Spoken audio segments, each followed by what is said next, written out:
C'est un combat que mènent Rava et sa fille Rayana depuis 7 ans. Je suis émerveillée, tellement émerveillée par son courage. Du courage, il leur en faut au quotidien. La journée commence avec les soins.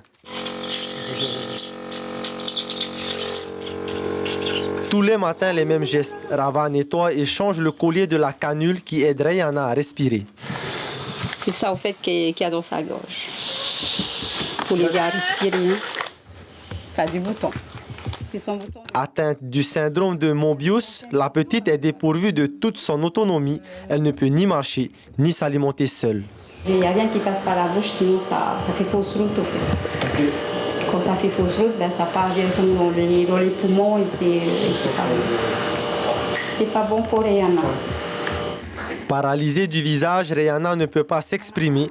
Alors, pour faciliter la communication, la Fraternité chrétienne a créé ce cahier, un outil très utile. Elle peut montrer ce qu'elle a besoin, en fait. Mais parler, non, elle ne parle pas encore. On fait un petit peu le langage des signes.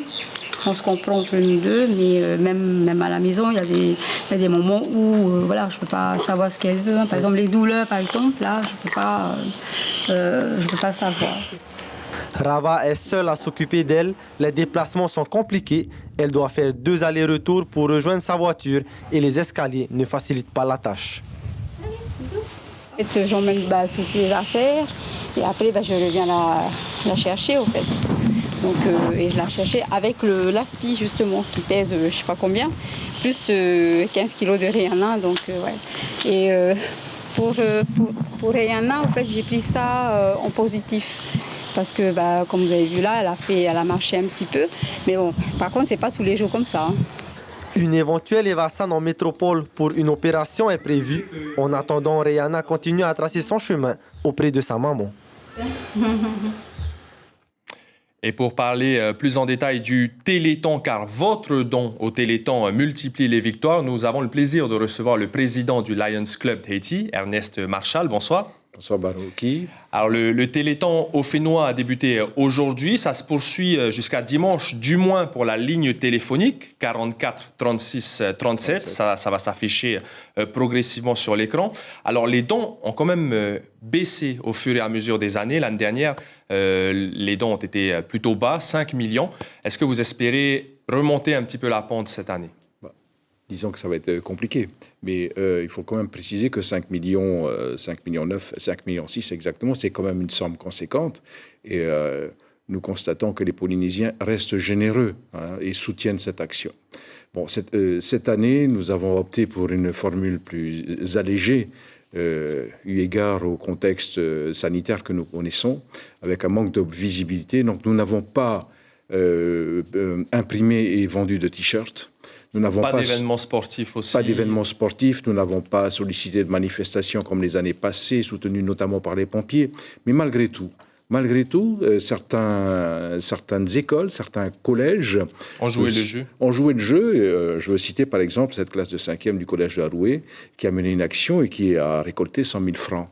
Ernest Marchal, le Téléthon, c'est le principe d'un marathon télévisé depuis 1987 en France. Les fonds de cette œuvre caritative sont reversés à l'Association française contre les myopathies. En Polynésie, il y a des malades atteints de myopathie qui aujourd'hui concrètement sont aidés grâce aux dons du Téléthon. Oui, et qui sont aidés grâce aux dons du Téléthon et dont le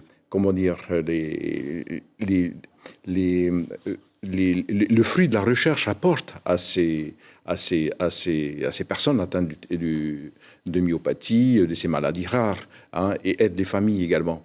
Donc c'est pour ça qu'il convient pour nous naturellement de soutenir cette action de récolte de fonds, comme chaque année, et afin que la recherche évolue. La recherche est essentielle dans le cadre de cette maladie, de ces maladies rares en tous les cas. Alors ce sont des bénévoles qui travaillent au sein du Lions Club, mais aussi au sein de l'Association française contre les myopathies, qui est représentée en Polynésie. Alors comment ça va se passer? Parce que vous avez une ligne téléphonique, le 44 36 37, disponible jusqu'à dimanche, mais les dons peuvent se poursuivre au-delà de dimanche. Oui, exactement, mais nous avons également, pour ceux qui le souhaitent, une urne à disposition à la mairie de Papeete.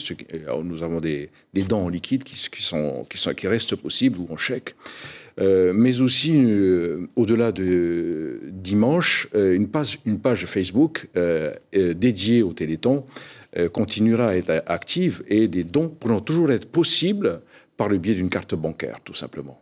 Merci beaucoup, Ernest Marchal. Donc, un numéro disponible pour votre don, le 44 36 37. Et bon courage, bien sûr, dans la poursuite de ce combat en faveur du Téléthon. Merci, Marouki. L'information en continu sur Polynésie la première, Internet et réseaux sociaux.